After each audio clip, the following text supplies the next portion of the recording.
SSM's Wednesday Global Africa program brings to you our news stories, exclusive reporting, and SSM perspectives on the day's top news. Plus, the inside scoop on Africa's most important developing stories. Join us on Wednesdays, 11 a.m. West African time. Yes, you're here and it's Wednesday, West African time. Today, the 10th of July, 2024. My name is Mark Godwin Iwejuwa, and you're welcome to our SSM Wednesday Global Africa update. As usual, I'm here. I do this with my coordinators, correspondent, and real smart Nigerians all over the world. Joining me from Lagos, Nigeria is our man, Ogbeni Olayinkaraji. Ogbeni Olayinkaraji, you're welcome to Wednesday Global Africa Update. Good morning, Mark. Good morning, viewers around the world. Welcome to our Global Update on Wednesday. Yes. You're in for a nice time. Yes. Thank you. So, Raji, I hope the weather is good. The flooding have stopped. Lagos is not experiencing any of that wild rainfall, downpour. Is it still happening?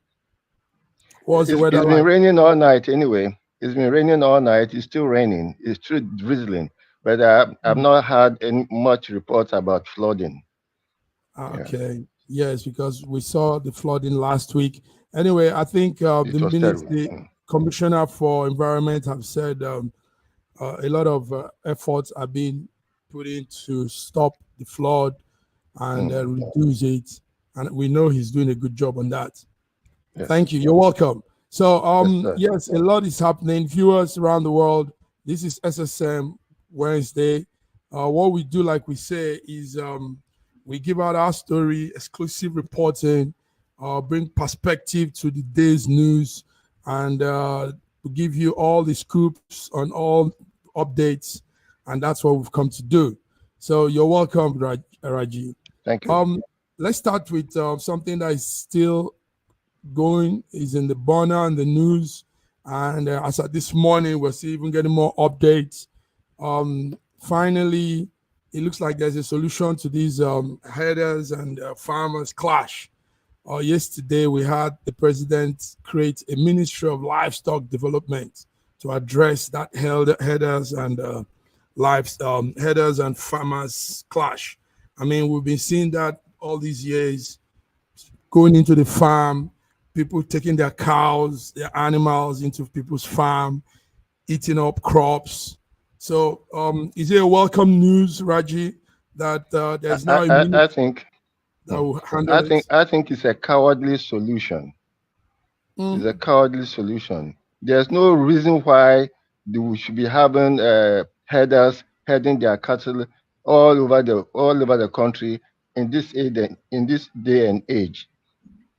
There had been a 1969 court case that has said that it is illegal for herders to herd their cattle into anybody's farm, and that if that happened, that is an infringement, and the herders should be held responsible.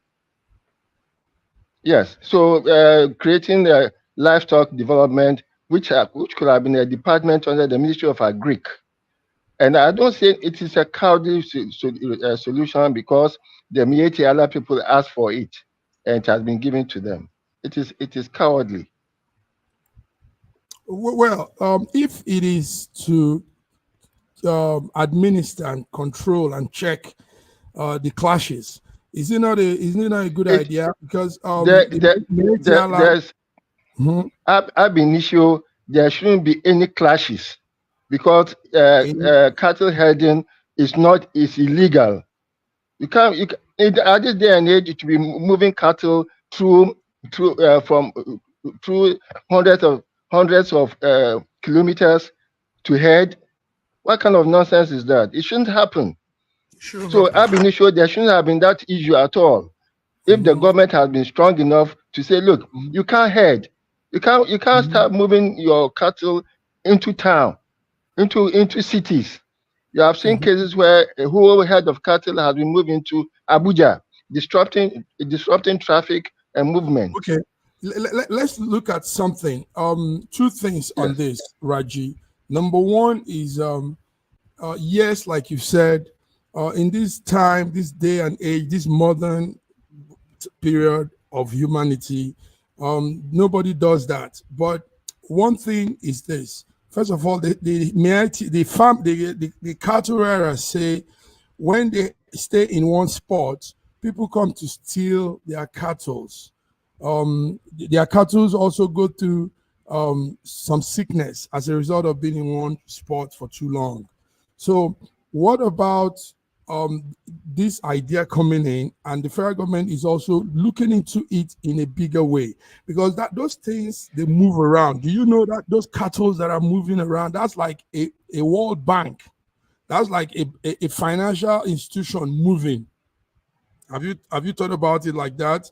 That cattle, I've thought beyond that. Like $1 billion worth of I have thought beyond that. Look, let's even look at the analysis. Okay, those cattle look malnourished. You don't have much meat from them. They are all bones. In the Western region, in those days, we had cattle ranches, and we had cattle that was more flesh than bones. Okay. Because they have cattle ranches. All that have to be. Look, cattle herding is a private business. Yes, it's a private business. Now, this has happened. This is happening in our country, Nigeria. As it is now, if it's not checkmate, if it's not stopped, it will blow up into more serious issues. So that the federal government has brought up an agency. Yes, you said that agency should be under the Ministry of Agric, but now Tinubu, what he has done is he has created this agency, this ministry on its own, and like he said, it will be chaired by Atahiru Jega, that former INEC chairman. The former INEC chairman will be the co-head of that board, while Tinubu will be the chairman.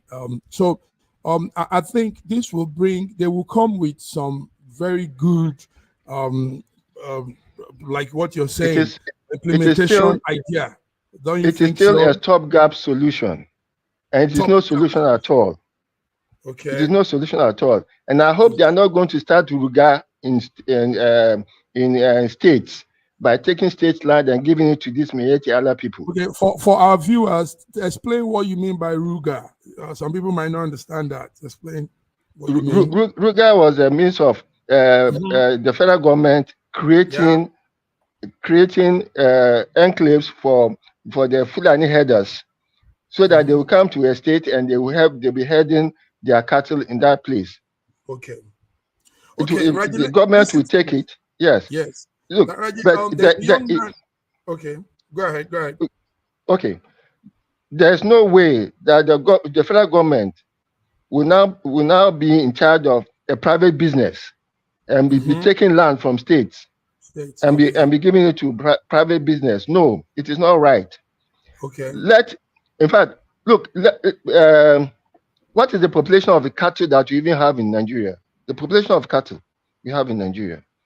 It is very small. The flesh content, the meat content of this cattle is so small, it's so meager, it's so meager. When the Western region had its ranches, you could have they bought cattle from Mali, from other places that had more flesh than bones, and you don't have to herd them around. You don't have to help them around. Okay, listen to this, Raji. Added to what you're saying, there's a young man, a former aide to the vice president, to the former vice president Yemi Osibanju.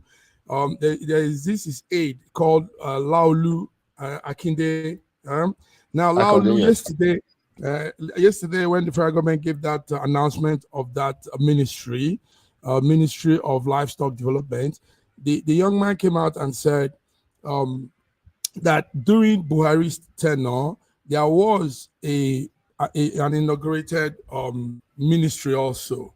But what that ministry doesn't have, this is what Akonde is saying, what that ministry didn't have was the willpower to implement all they said and all they planned at that time. So he said that putting up another new ministry and all this new plan, that this might also cost the government money, because you have to fund that ministry, you have to, support the ministry. Yes. So the young man, the man Laolu Akonde is saying that there is something that have come out before, and they had an implementation plan, but they didn't put it out because they didn't have the willpower. So now let's look at, viewers, why we're discussing this is because it's really a serious issue. For the past 10 years now, Nigeria has been going through a lot of farmer herders clash, a lot of problems arising from that sector, and not just the clash. We've seen destruction of farmland. We've seen a lot of things, even people destroying, killing the cows. There's this video I saw last time in the southeast. The young man killed close to Raji. I could see close to 100 cows that were just butchered for nothing. Yes. Now, why do we have to go through all this? Go ahead. No, so Mark, sorry to cut you short there. If those herders were local people, they won't be behaving the way they are behaving on other people's farm. Okay. So the herders come in as invaders. Okay. They come in as invaders, and I've said it before that there's a war of attrition against the South by these invaders, ensuring that our farmlands are devastated by their cattle. So if the herders were local people, I'm sure they will not be going to other people's farm. So it is an abominable thing for herders, aliens. Yes, aliens to come from outside the community and to come and invade our farm, and we do it without care. Okay, without care. Viewers, listen, Raji, you won't believe we have quite a good number of people listening to what we've been saying all the while.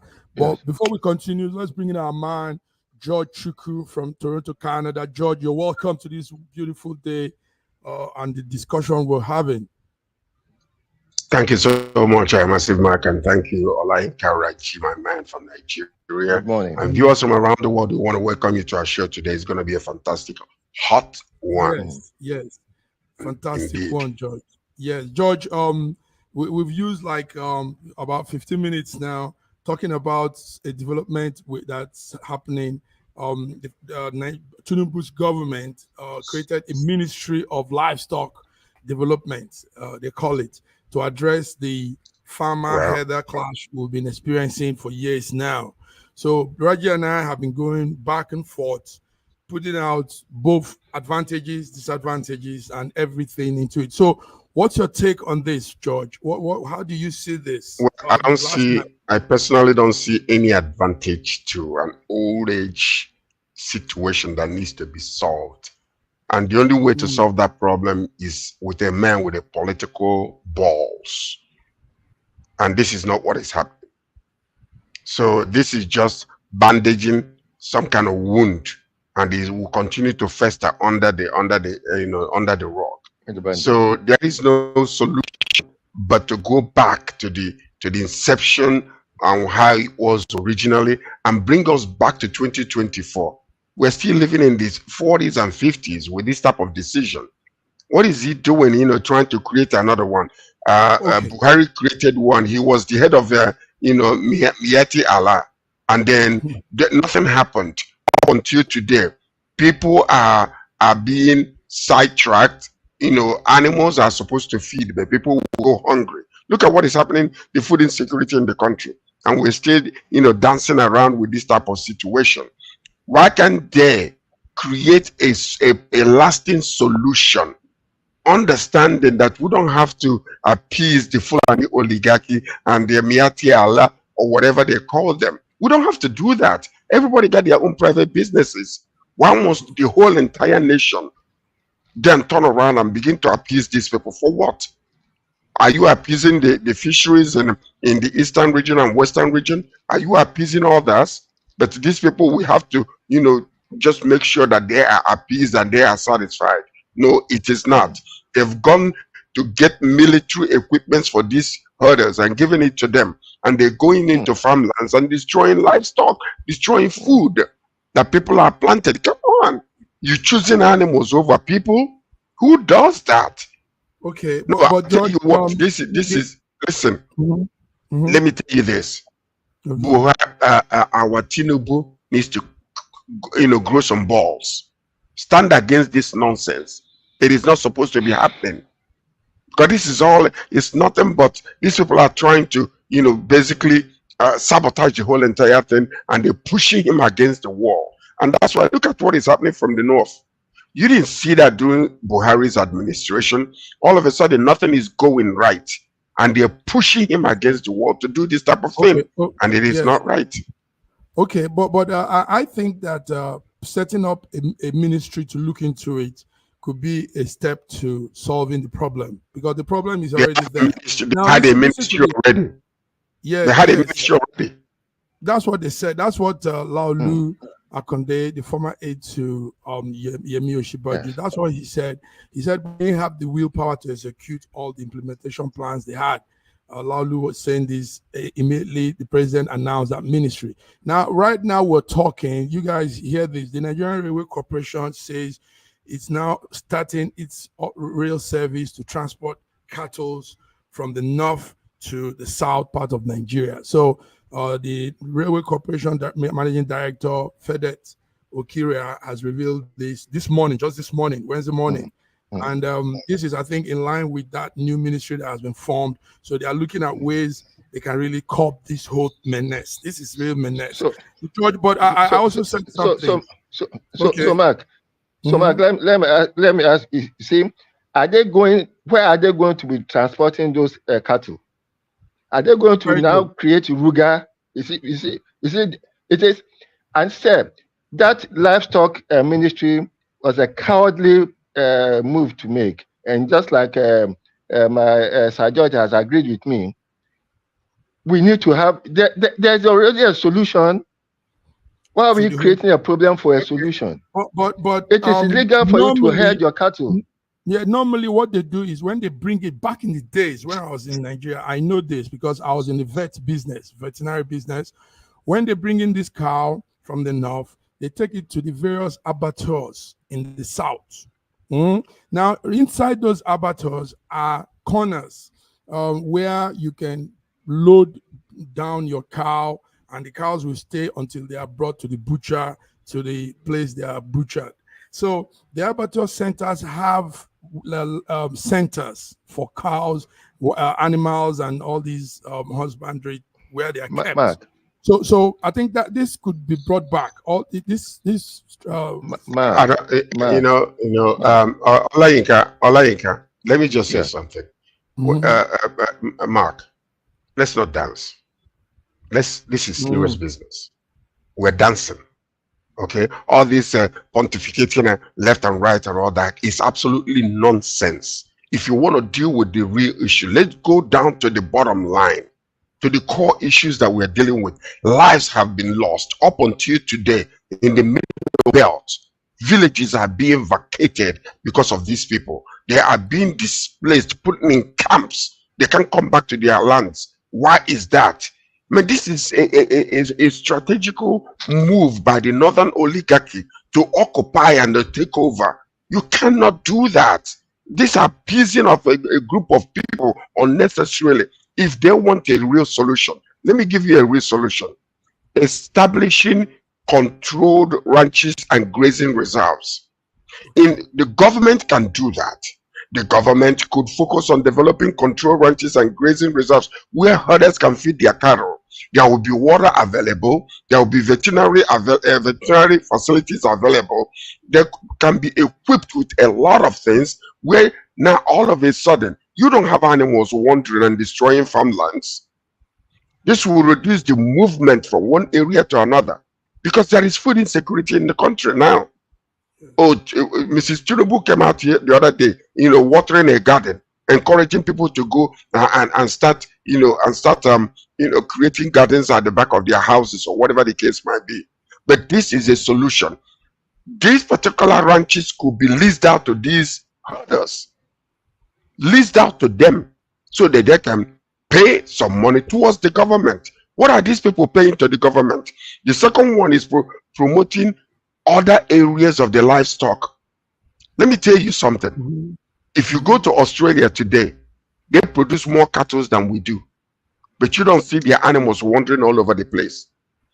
In Canada, most of the meat we eat comes from Australia, but we don't see them destroying livestock. Why are we still living in the past? Why are these people not wanting to develop? They just still want to stay in the primitive ways and then want to put everybody in bondage. Yes, and like I said earlier, Raji and I, George, when they move these cattle, I mean that's like World Bank moving, because you're talking about 2 to 3 billion naira worth of livestock. It is their business. It is their business. So yes, that's have to do with the nation. Exactly. That's why I'm with you on what you're saying. So why move these things in the forest, getting them prone to hazard instead of keeping them in a spot and doing what you said, George? Right. They can be trained. Yes. Sir George, please let us go back to when I'll mention the case of the Western region. They had ranches, and those ranches are still available. It is a government business. So you're talking about having reservation area for them. You are bringing up Ruga, which is not necessary, because you are helping a private business. States can have ranches. That's what I'm saying. They can be leased out to these herders. It will be leased out, and they will pay certain amount of money. It has to be a state venture, not a federal government venture, because the federal government is trying to, as much as possible, infringe on the areas where the state have authority. We are trying to be more federal, but you keep on becoming more centralized. Everything that they have to do. Maybe because the state doesn't know what to do. So if the states know, so what could happen now is, like Laolu is telling us, what could happen now is with this new ministry under Atahiru Jega, the former INEC chairman, with this ministry now, the state should now be incorporated into it. The state government commissioners of the state should now come in now, so that implementation can go down, trickle down, and really work. We are just conflict. We are just reactivating Ruga, and it is like sharing meat. The federal government is sharing meat with its teeth. You don't know what is left in the mouth. It is not fair. It is not fair that a private enterprise will be backed by the federal government and will be forced onto states. But George, I also said to form their own ranches. George, but also look that the farmers, the herders also have suffered loss too. I saw there was this video. I've seen a couple of videos like that where they have to suffer loss.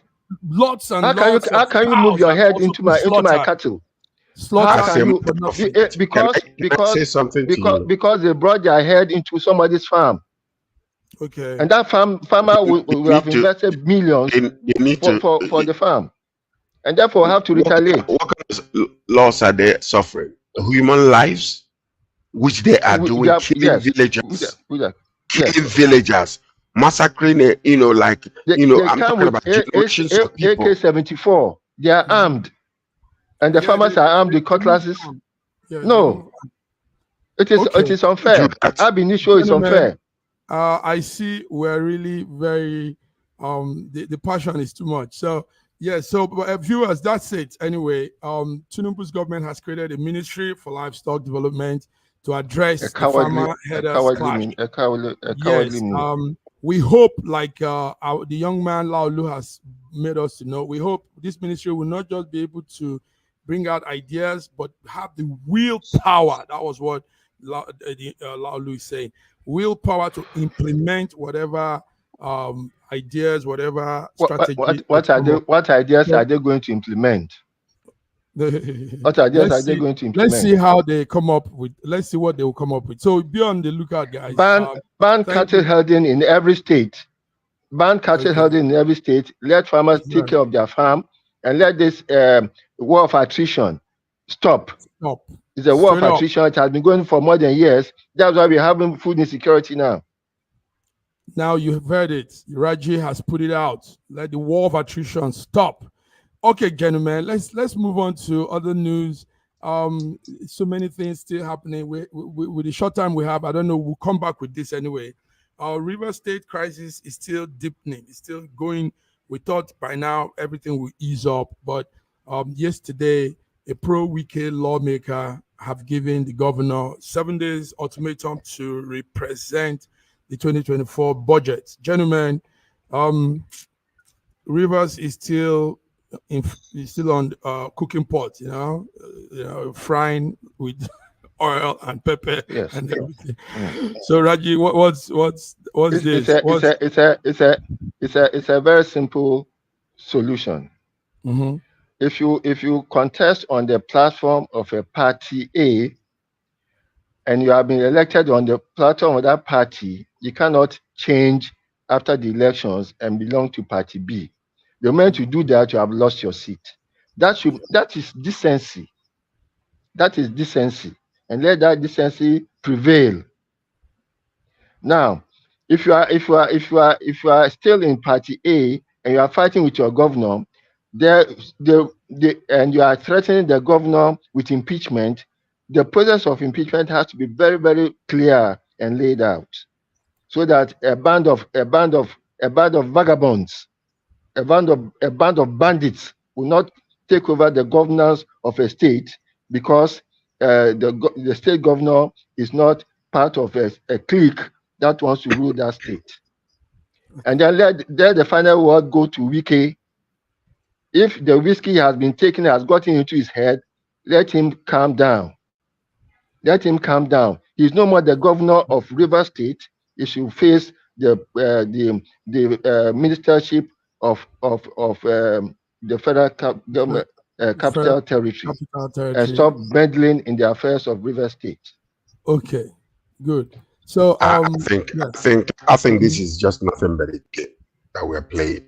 Because why is it that a sitting governor of a state is being just almost insulted, backed against the wall by a former governor? What are we doing in that country? No, think about it for a moment. You are the sitting governor, but somebody who's supposed to be your the former godfather, feels like he has authority extending after his tenure. Who does that? And the federal government is sitting over there watching them, making themselves look like fools. What is this? Okay, number one, this other members, House Assembly, they resigned their seats under the platform where they actually was elected. Constitutionally, they are no longer, those seats are vacant. Why are we playing games? Okay. Do we have a constitution, or can we just dance whenever we want with them? It doesn't make any sense. Some things that we look at in Nigerian context, it just stinks. That means that we don't even have a nation, if you want to call it so. This is exactly what is happening. This matter should be called to an order. Wike should be called to an order or get rid of from FCT if he cannot mind his own business in Abuja. Okay, man, let's come back to this same discussion because it's a serious thing. A state that has been plunged into this cannot progress, and somehow, like George will say, when two elephants are fighting, is the grass that these ordinary citizens are probably not enjoying the benefit and that this administration should offer, as he has promised them. But we're coming back to it. Sit tight. Come on the other side. Thank you, viewers. You tuned into SSM Wednesday, our Wednesday update, Global Africa for you audience. Let's be back. SSM's Wednesday Global Africa program brings to you our news stories, exclusive reporting, and SSM perspectives on the day's top news. Plus, the inside scoop on Africa's most important developing stories. Join us on Wednesdays, 11 a.m. West African time.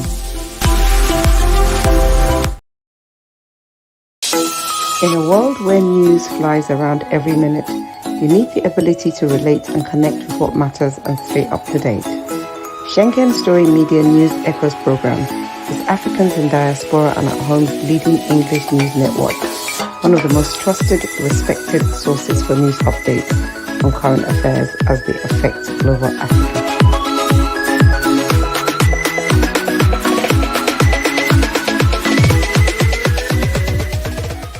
Nigeria, we hail thee, our own dear native land.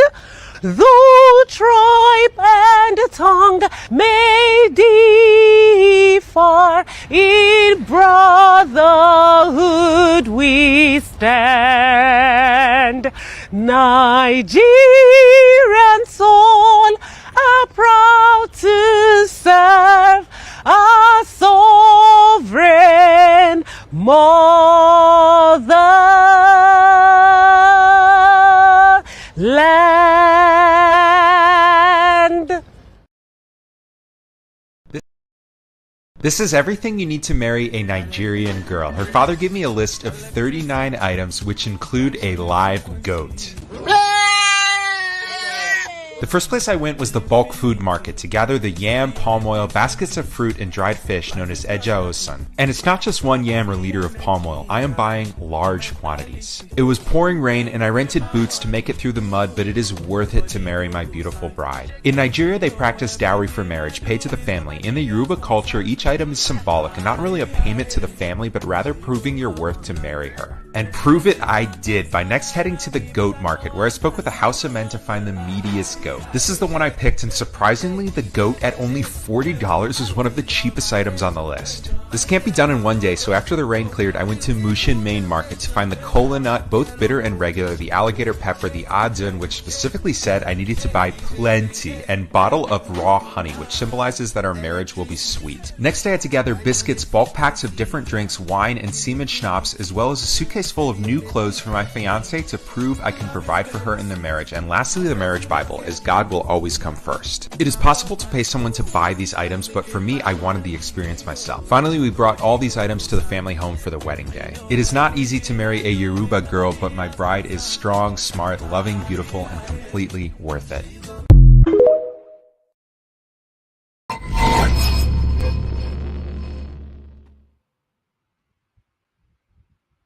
Yes, viewers, welcome back. Wednesday, Global Africa Update.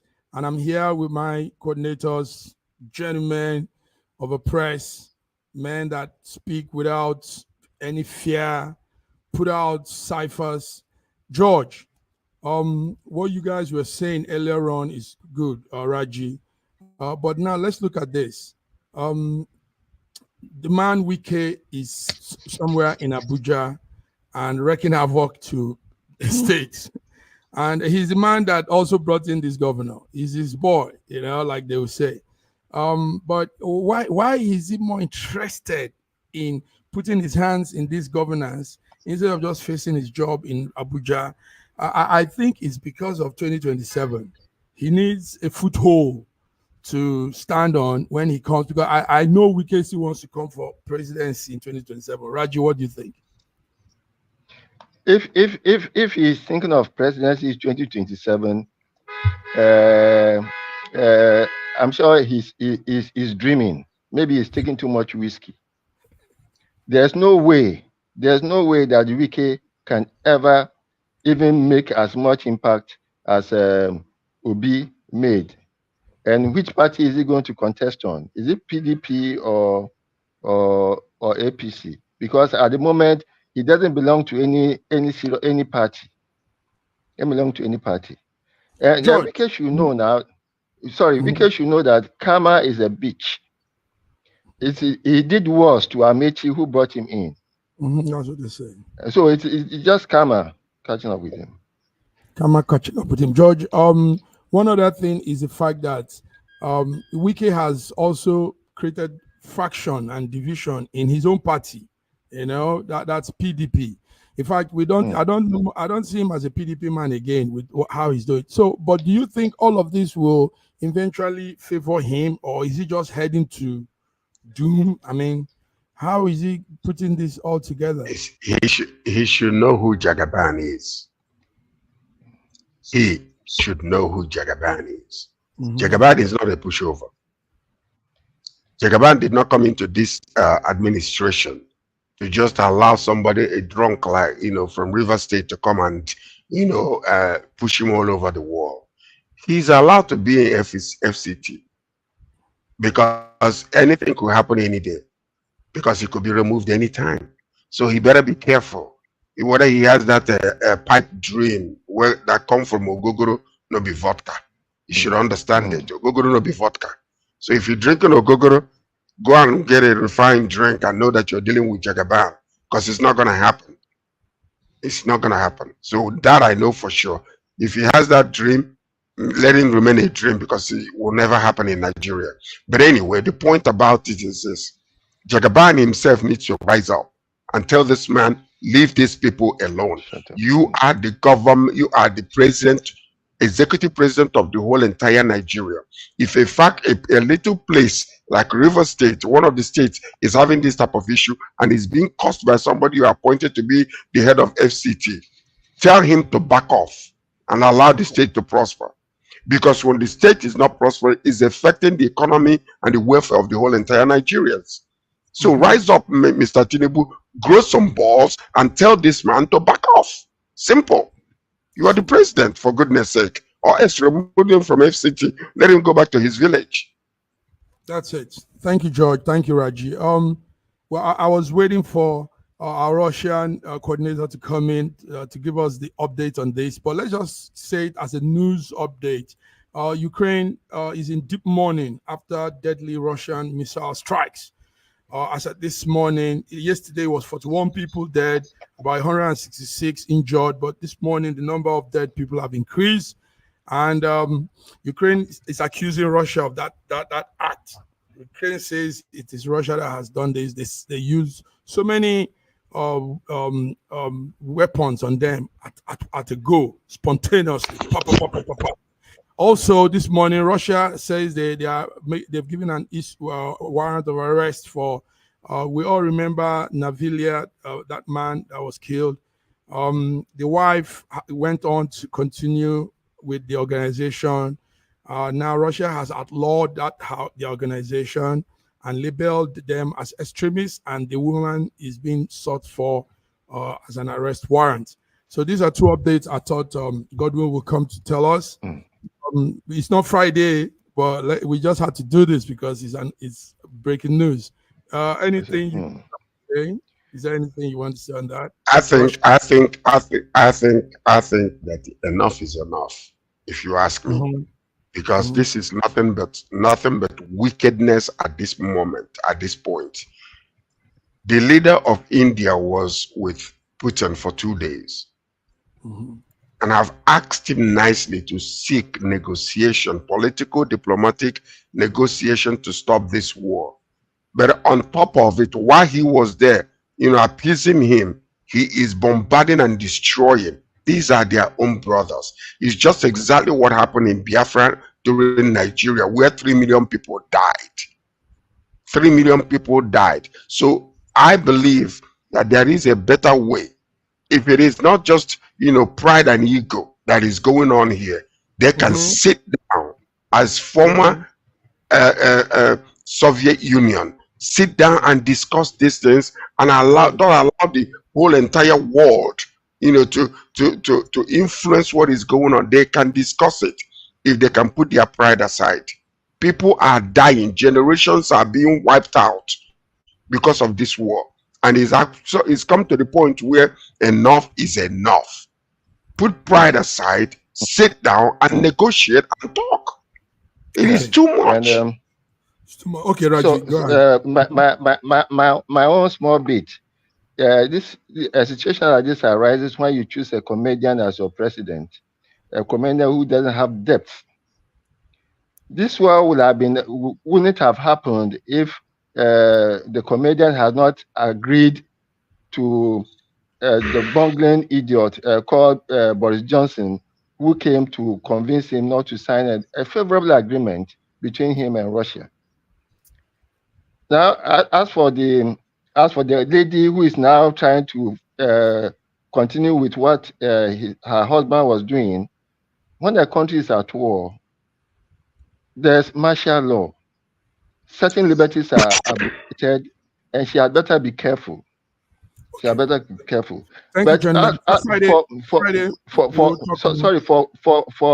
for the Ukrainian issue, I think the pride is actually on the side of the comedian. Russia is ready. Russia is ready to stop all these things. But Russia is ready. Where is Russia ready? Why did a president of a whole nation came and appeasing you, and you are ordering your military to bombard and destroy much more? 40 missiles that were put in that place while the man was sitting with you talking about negotiation, and the following day you continue to kill civilians. You thought you're blaming. What are you blaming? I want us to go too deep. It's Friday. We'll do this. We'll come in strong. Okay. We'll wait till Friday. We just had to do the update because it's really serious. Viewers, the picture you're seeing there are Ukrainians mourning their dead. This morning, the number of dead people have increased, and the injured has also increased from serious attack on different locations. They even said a hospital, children hospital. Yes, a hospital. Yeah, children hospital was bombed. Okay, let's go on now, guys. This is serious again. We'll come back to Nigeria. Let's come back to Africa, Nigeria. The managing director of the Federal Airport Authority, one Olubunmi Kuku, says out of the 22 airports in Nigeria, is only 3 out of all of those airports that is viable, that is commerciable, that is working, that is up to standard. Out of 22 of them, yes, it's a news I want us to look into. This was coming out. So, George, you travel a lot. You go to Nigeria, and you know what a real standard international airport should look like. For me, I wouldn't even say the 3. Those 3 they've mentioned probably doesn't even meet up the standard. But is it not a shame that we have all this money? Nigeria claim to be everything in Africa, and we don't have up to standard international airports, borderline and everything. George, what's your take on this? The director is saying. My take on it is that most of the money that is coming through those places are into private pockets. If it is well managed, believe me, there is no absolute. Nigerians travel more than any other country in this world, both locally and internationally. So, many international airlines are sustained because of how they treat Nigerians, and we're still flying, and we're still going. So the point is this: when the money is budgeted, it's not being well used. 80% of the money that comes in goes into private pocket. They're only using about 20% to sustain the airport. And infrastructure, everything that is being done. They don't, no maintenance culture in our country. We'll allow the washrooms to get so dilapidated and all kinds of nonsense. If you go to some of them, you won't even be able to breathe. So, you know, these are things that are happening that need special attention. Now, you know, if we decide to be serious about business and not to allow some of these people, you know, that are managing these places, they can actually turn things around within 6 months, and you will see a vibrant airports all over Nigeria, and they will be doing well. The problem is everybody is stealing and nobody is checking. That's the issue. Everybody is stealing, nobody is checking. Bad management. Bad management. So yes, the managing director of the Federal Airport Authority, Olubumi Kuku, she came up with this announcement. She said critical infrastructural is required. The runways, everything is dilapidated. A lot of arrangement needs to be done. And like you said, George, the money comes in, they take tax, there's taxi tax, there's this tax everywhere, stores pay taxes, everybody's paying tax to the authority, but they don't use those tax in return to refurbish and keep everywhere together. You're right, G. Is it not a shame that we can't, our airports are not up to standard? You see, I've traveled through Kotoka International Airport in Ghana, and it is a dream to go through that place. Wow, beautiful! Everything is perfectly done. We have spent billions of naira on the runway expansion in Lagos, in Abuja, and some aspect of Port Harcourt. And you see a freshly made runway actually looking dilapidated because the moment a plane landed on it, the ground started shifting. You know? So we don't do good. I don't think many of us Nigerians really love this country. I don't think we are shameful enough to say that, look, let us do something good. That look at Abuja Airport, Abuja International Airport. So of those three airports that she mentioned, probably Lagos, Abuja, and Port Harcourt. And Port Harcourt is nothing much to talk about. Aminu Kano International Port is just like a local airport.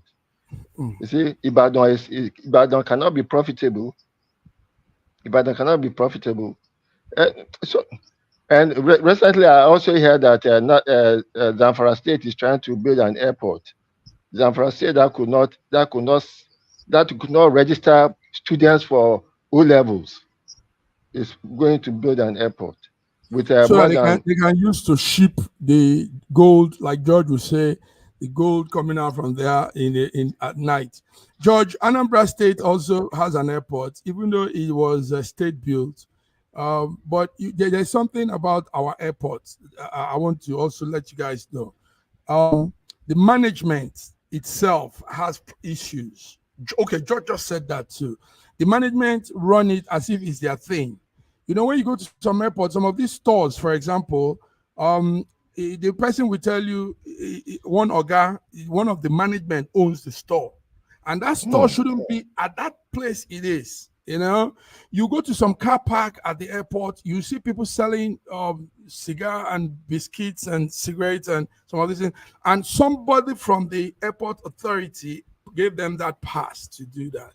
So everything is just so. George, you said it before, but like I said, when you know a dead fish when it starts thinking from the head.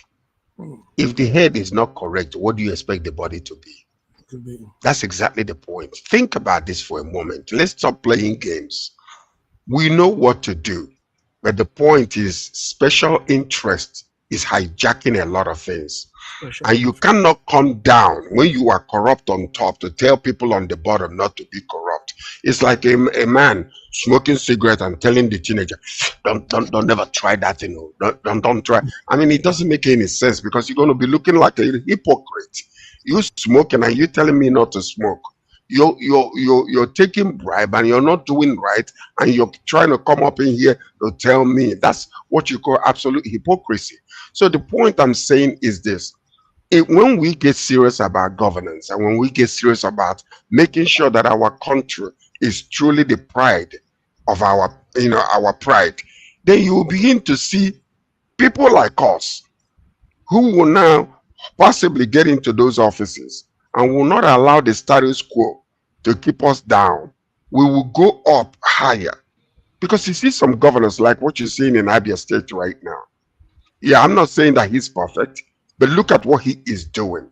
You can clearly, the whole entire state is hailing this man, because in Aba already there is so much transformation in that place that is really, I mean, like, people are now flying back home to go to Abia State almost like every three months, because of how beautiful the place is becoming. Isn't that what we are looking for? People are now beginning to want to go and invest in Abia State from here. Isn't that what we are looking for? But all these governors are there giving excuses, from one excuse to another. It doesn't make any sense. When we really want Nigeria to be real giant of Africa, we will wake up, like Oladinka Raji is saying. We're all playing games. It's true. Okay. Let me just say this as a breaking news we just got in now in the cable. It says a business relationship manager with Zenith Bank PLC, Ifoma Ogbonnaya, told the court this morning at Ikeja that some funds from the Central Bank of Nigeria went through to Zenith Bank with accounts that were linked to Miss Margaret Emefiele. That's the wife of the former governor of the Central Bank former governor. So it's coming as a cable now.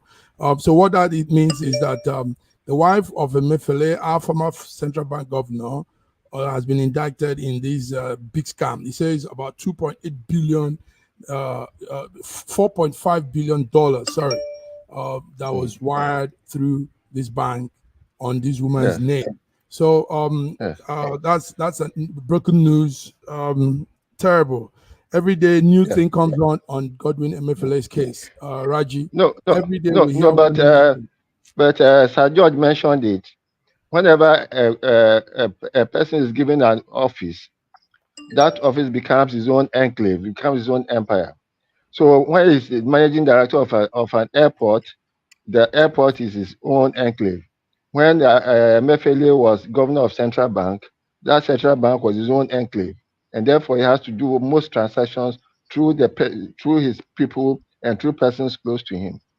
It is a very sad case. Through persons close to him. So the wife now was part of those people, and it's terrible. Moving funds running up to $4.5 billion. George, who owns Eco Hotel? Do anybody know? The Chagoris. Okay. So recently, do you know that there is a connection between Eco Hotel and what just happened with the road from Lagos to Calabar? Do you know there is a connection there? Yeah, we know that, don't we? Okay, we also know that the son of our president, the first son, is also a managing director. He has been appointed with board of company. Okay, board of trustee. So now tell me something. If you were one of these people being appointed to man something like one of these airports, and you're looking at all these things, nepotism and everything that is happening, glaring in our own eyes, what would you say to yourself? Should I not get my own piece of the cake? You know a dead fish when it starts thinking from the head. If we are careful, we will know how to manage our affairs. Look at Emefiele. Emefiele was doing what he was doing only because the people on top were using him to do a whole lot of atrocities, and he felt like he can get away with it. He is a scapegoat today, and he's gonna have to chop sand because of that, because everybody he helped to move money around away from Nigeria, they're all sitting pretty. Nobody is saying anything, and they're going to allow him to languish in that place because he's an scapegoat. That's all it is. Okay, thank you very much, guys. Let's pull the plug with this last story. Interestingly, it's coming from CNN instead of BBC that the matter concerns. And what's that story? It is a story of mass rape that's happened in Uganda. Mass rape of women, in Kenya, by British Army. Being in Kenya, staying in Kenya, they raped a lot of women, and some of those children now, the fathers are now grown. You can see pictures of some of those children. This is one. This is another one. This one is grown now. And CNN did a special documentary on this. So nobody's talking about it, but SSM has to talk about it. We have the power and we have what it takes to talk about this. George and Raji, these European soldiers will come to Africa and ravage the Africa, rape the women, take things away, and get out with it. Now, what they are saying, what the Kenyan women are saying is that it's not a bad thing that they did what they did, but they are not coming out. Nobody knows. The men have fizzled out, and they have lots and lots of children from that situation. So this is what is happening. Many women say the soldiers raped them, they had children with them, and they abandoned them. Mixed children, mixed race children. Now that group of people, group of mothers and children have all come together, and they want the British government to look into this. So, guys, I know we didn't put this wasn't in our list, but we need to talk about it. Raji, let me start with you. Looking at the age of those children, this seems like a very recent occurrence. It looks quite recent, and therefore it's something that could be investigated very, very fast. Because this is a child. She doesn't look 10. So this might have happened in the recent past. I was thinking of during the Mau Mau movement, where similar cases happened, but this one looked very recent. I think the government should do something about it immediately. How it happened so recently is also a bother for me. It means that the Kenyan government failed. Beautiful children. And the children are very, very beautiful. But personally, I do not believe that most of them were raped. I'm sorry. Okay. Yes. Okay. I am so sorry. I know what is happening in Africa, and I know how it always happened. And this is something that has been going on. So let's just say that they had relationships with some of these women. And now the atrocity is that they have abandoned the children, and they are not training the children. They are not giving, aid, or, they're being deadbeat dads.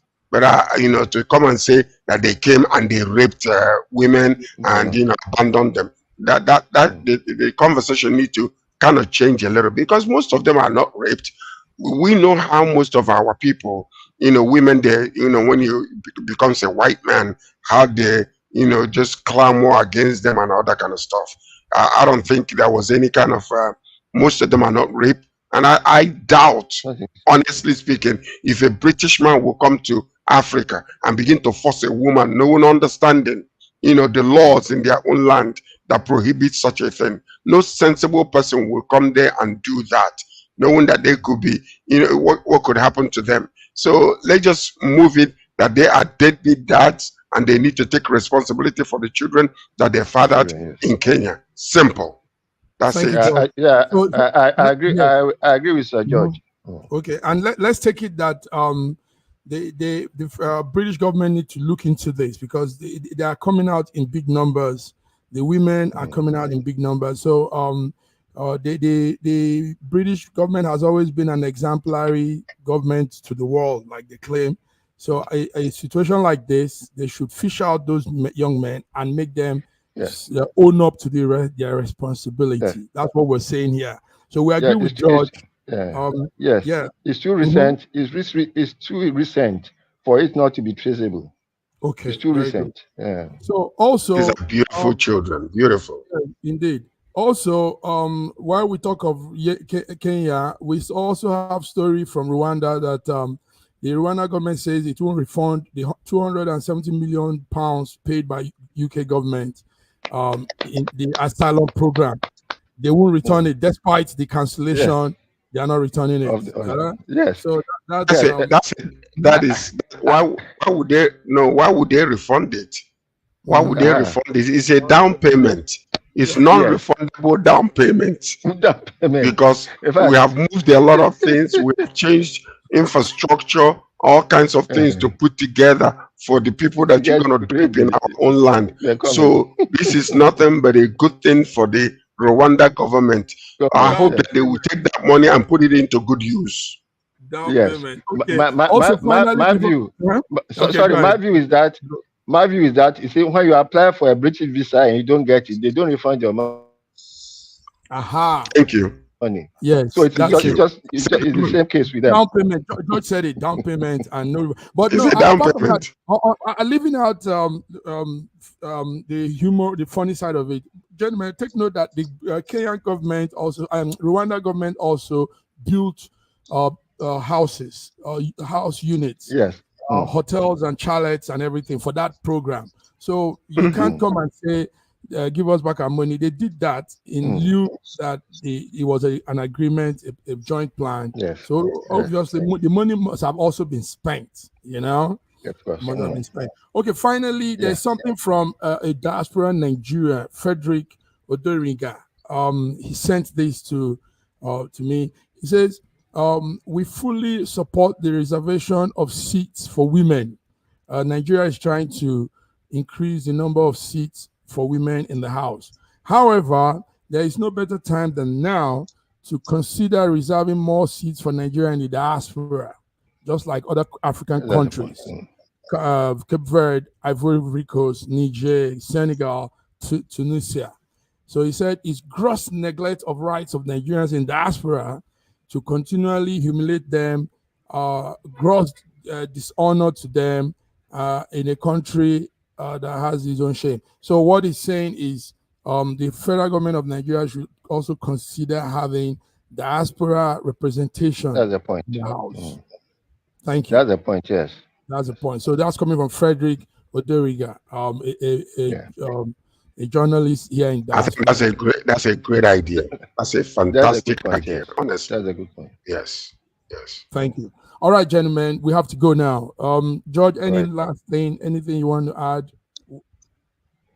This is what you call the middle of the week, and want everybody to be looking up, and then to have a wonderful rest of the week, a prosperous one indeed.